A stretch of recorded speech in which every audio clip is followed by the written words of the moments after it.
Presidente da Autoridade Município de Lihateten, negociante na bedada lona onde halo negócio Jardim Motael, lá iha autorização.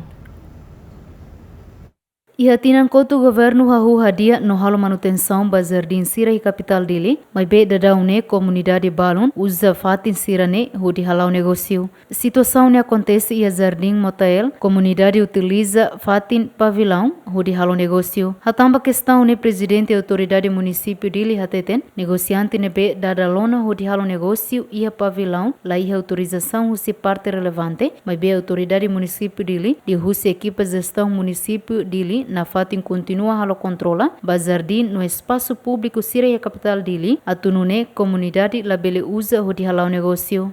Ami sempre ba de hangat sira bel fan tama ba arbiro det ne fa to sit tafalo na tafalo sana ami sempre ba tete de hangat ka mo ala sent label fan hina ba tamba ita si cria condições para ba sira bel fan na be fan ho condições no media higiênico para é mas era bairro visita no ba consumo cari consumo saudável né então bele França sangar biro de terra no ba depois toi que os prejudica falet né mas era bem bairro ba tamba bele hetan moras. Presidente da autoridade município de Limos informa se cria lei retribuição ba espaço público e a território nacional onde controla ba negociante ne be fan e espaço público. Ami se buka meio soto né buka meio soto prato bele que cria condições rumah para itene mawalan serna bel bafang mas be fang ono condição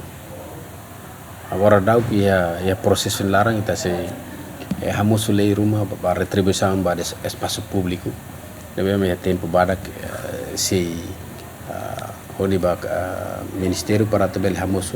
diploma ministerial rumah para a autoridade municipal dele bele implementa. Tuir decreto lei número tolnulu recintolu bararihun rua walu loron ronulu recin hito fulang agosto nebe halo primeiro alteração ba decreto lei número tolu bararihun rua hat loron sanu recin hito fulang janeiro qualia kona baizeni no ordem pública bando comunidade la bele halo negócio e espaço público. Juliana Maria, Julião Belém, GMN.